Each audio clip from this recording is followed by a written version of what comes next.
dibannaan amma sanitti himu kuni qaama keessaniifis ta'ee gogaa fuula keessaniifis gogaa qaama keessaniifis ta'ee hedduu baay'ee miidhaa qaba, dhiibbaa qaba. Akkasumas immoo erga kana hin dibatinaa saniin jedhee immoo dibannaa isa kamii osoo dibattanii immoo fayyaa gogaa keessaniifis ta'ee qaama keessaniif gaariidha. Akkasumas immoo miidhagina gogaa keessaniifis qaama keessaniifis gaariidha isan jedhuun sanitti hima. So na dhaggeeffadhaa. Kam jirtu lammiko nagaa keessanii an Dr. Salaam Tafariin jedhama ogeettii fayyaati.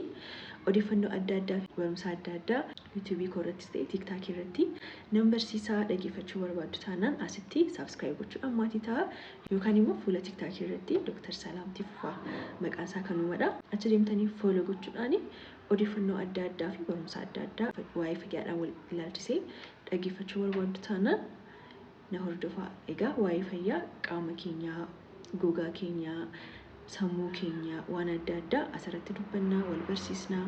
Isinis koomentii naa barreessaa anis isin deebisuuf hin yaalaa. Kanaan dura namoonni koomentii naa barreessitanii na jajjabeessaa jirtan subscribe gootanii maatii koonaa ta'aa jirtan hedduu galatoomaa baay'ee si galateeffachuun barbaada. Dibannaa amma sanitti himu kana gonkumaa yoo fuula keessanitti dibachuu hin qabdanii sababiin isaas miidhaa adda addaa fida waan ta'eef isan sanitti immoo yoo dibannaa kana hin dibanne immoo fuula keessaniif maal osoo dibattanii immoo gaariidha isan jedhuun sanitti hima. Kanaaf daqiiqaa muraasaaf nu wajjin tura. Dibannaan isin gonkumaa yoo taanaan fuula keessanittis ta'e qaama keessanitti dibachuu hin qabne inni tokkoffaan whitening cream kan jedhaman yookaan immoo creamiin adda addaa gabaarra guutanii jiru. Baay'ee keessattuu biyya keenya akka barbaadanittidha kan gurguramu. Biyya alaa biyyoota hedduu keessatti creamonni kun akka galee hin gurguramne. Akka namni tokkoyyuu creamii kana hin fayyadamne dhorkamee jira. Garuu biyya keenya immoo creamonni kun baay'ee guutanii creamota whitening cream kan jedhaman yookaan immoo creamii fuula namaa addeessuuf jedhanii dibatamu hedduutu jiru. Whitening creamii kana hin dibatinaa sanittiin himaa hin dibatinaa. Whitening creamiin kuni maqaa muraasa sanittiin himaa.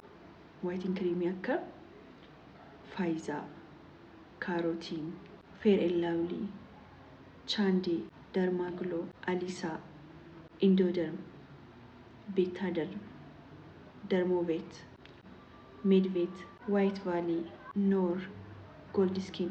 Egaa creamota akka kana hedduutu jiru. Whitening cream yookaan immoo creamii fuula namaa akka suuraa kana irratti argitanii yeroo beeksisaniyyuu fuula keessan kanarraati fuudhee kanatti geessa kanarraati fuudhee kanatti geessa jedhanii gurguramu hedduutu jiru. Egaa creamota kanarraati of eeggadhaa sanittiin himaa of eeggadhaa. Namoonni dibachaa jirtanis yoo jiraattanii akka creamii kana dhiistanii singorsaa dhiisaa. Sababiin isaas creamii kana keessa waan merkurii jedhamutu jira. Merkuriin kun ammoontiin isaa yookaan merkurii creamota kana keessa jiru baay'ee tokko hedduudha. Kanarratti immoo qoricha waan akka steroid, hydroquinone jedhaman qorichi kun hedduudhaan ammoontiin isaa hedduu ta'ee creamii kana keessatti argama. Waan sanitti immoo qorichi tokko qorichadha kan jedhamu hammisaa yoo sirrii ta'edha. Hammisaa yoo normaalii ta'edha malee hammisaa baay'ee baay'ateef qoricha miti, dhiibbaa adda addaa fida. Hammisaa baay'ee xiqqaateef immoo qorichummaaf hin ta'u.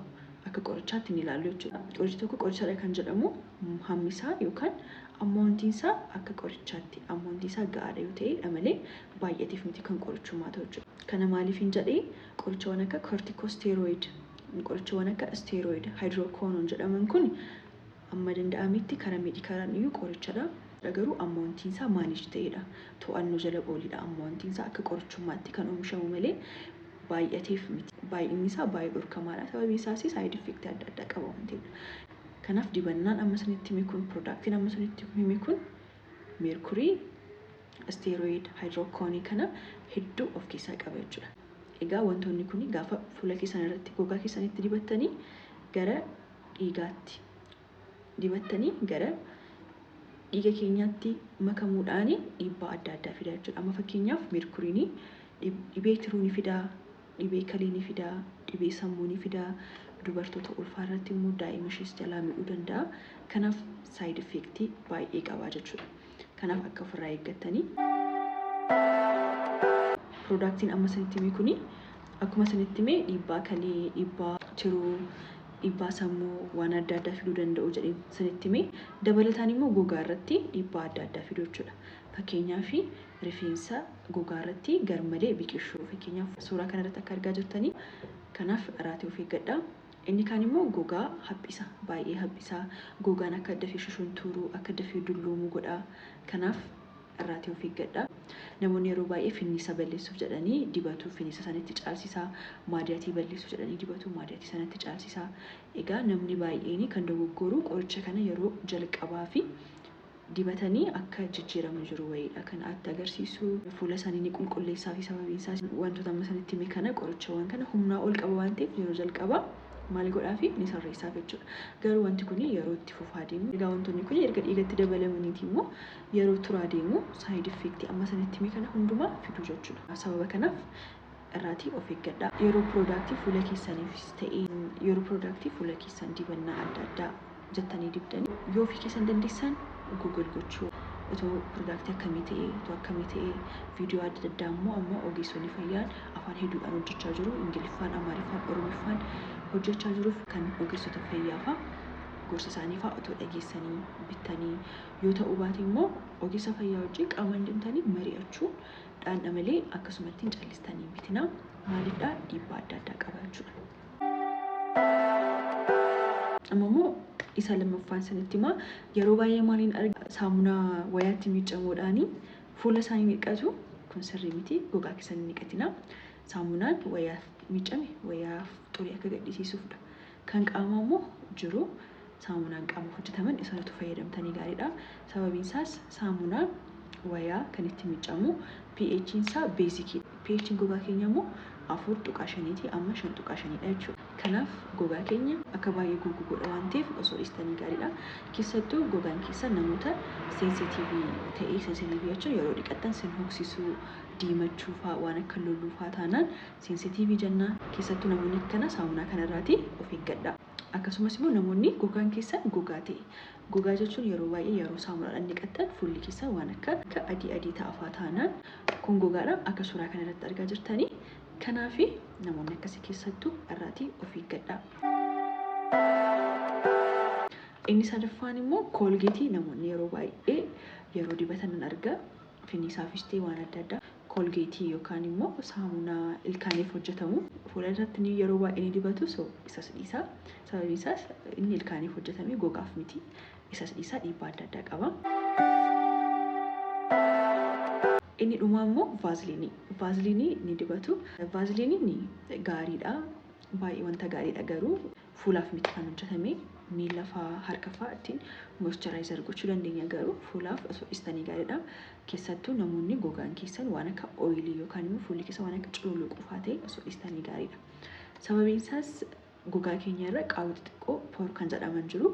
Egaa waan akka vaaziliinii, waan akka jeelii ta'an kuni baay'ee ulfaatoo ta'an kuni deemanii maal godhu qaawwa sana cuccufu jechuudha. Qaawwa fuulaa sana cuccufu. Keessattuu namoota finnisa qaban fa'aa finnisa fa'aatti caalsisaa jechuudha.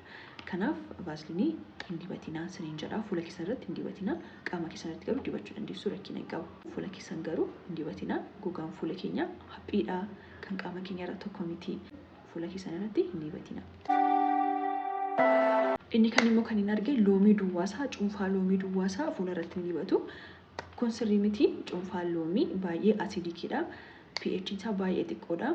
Kan gogaa keenya maaliin jedhee 4.5 amma 5.5 kanaafiyyuu pH keenya wajjin hin deemu garuu cuunfaa loomii irdiif damma wajjin wal maktanii waan adda addaa wajjin asiditiin isaa yeroo akka hir'atu gootanii yoo dibattan rakkina hin qabu garuu duwwaasaa fuutanii fuula keessan irratti hin dibatinaa. Gaarii miti jechuudha. Egaa wantoonni isin dibachuu hin qabne kanadha.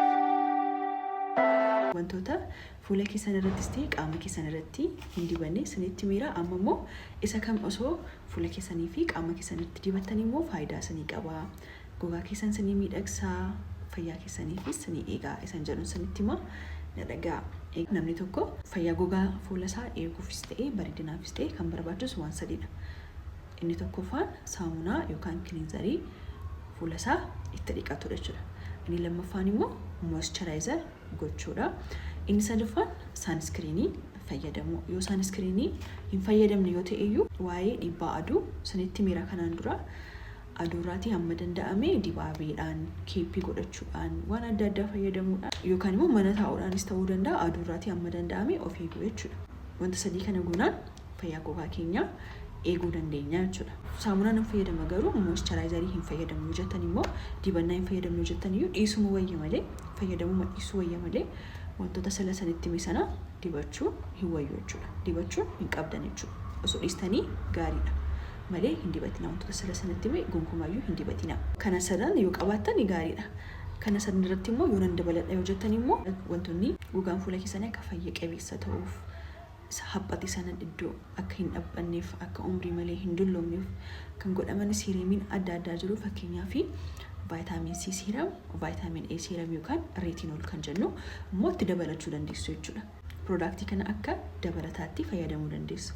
Kun kan sanitti mee namoota fuula keessan rakkina tokkoyyuu hin qabneef, finniisa hin qabne, maadiyaatii hin qabne yookaan immoo roozishaa jechuun immoo naannoo boqoo akkasii warra diddiimatan jiru, warri boqoon isaanii akkas diddiimatu jiru, warra isaan hin qabneef jechuudha.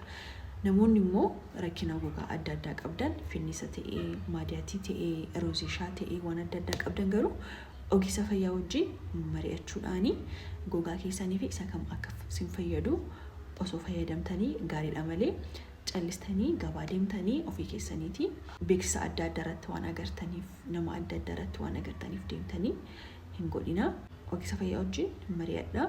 So ana wajjin yoo mari'achuu barbaadanis bilbilli koo kunoo as jala jira, isin gargaaruu nan danda'a.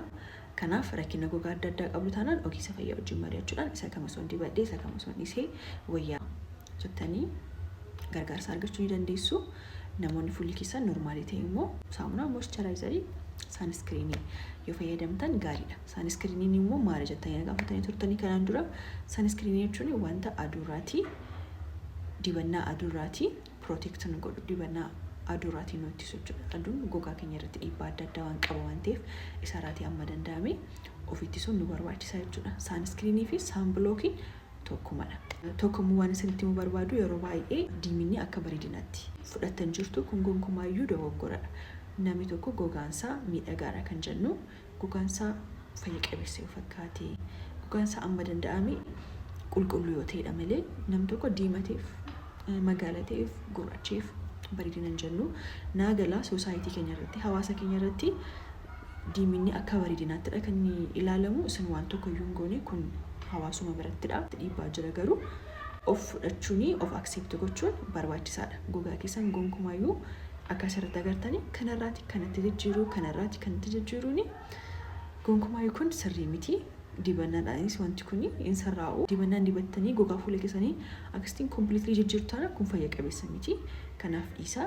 Gogaan keessan garuu fayya qabeessa ta'ee ifa ta'ee gogaan keessan wal bifti isaa wal caccaalu iddoo tokko diimatee iddoo tokko kan gurraacha waan akkanaa jira taanaan waan akka kanaaf garuu gogaan keessan fuulli keessanii bifa wal fakkaataa akka qabaatuuf akka miidhagaa ta'uuf immoo piroodaaktoonni akka vaayitaamin C siiram jedhaman jiru. Vaayitaamin C siiramiin koolaajenii produce godha. Al tokkuma sanitti nimeera koolaajeniin gogaa keenyaaf waan barbaachisu keessaa isa tokkodha waan ta'eef koolaajenii produce akka godhu gargaara. Vaayitaamin A faa jiru waan akka kanaa vaayitaamin A faa jiru waan akka kanaa dibachuudha malee gonkumaa yoo sana hin dibatinaa. Inni kaan immoo mana keessanitti immoo waan isin gochuu dandeessanii yoo dandeessanii irdii fi damma qasiilaaf damma osoo dibattanii yookaan immoo avukaadoo faa ta'uu danda'a. Namoonni fuulli keessan gogaa ta'e avukaadoo firiishisaa osoo dibattanii gaarii mana keessanitti of tiriit of gochuu dandeessu jechuudha. Dabalataan immoo akkasatti immoo barbaadu yeroo baay'ee iskraabii jedhamee fuula keessanitti gogaa keessanitti dibachaa jirtu isas osoo dhiistanii isin gorsaa iddoo isaa waanuma naachuraaliidhaan yookaan waanuma uumamaan osoo fayyadamtanii gaariidha jechuudha. Egaa barumsi keenya har'a kana fakkaata. Gaaffii adda addaa qabdu taanaan ammas koomenseeshin jalatti naa barreessaa. Torbee dhufaan boolla garuutti nagaatti tura.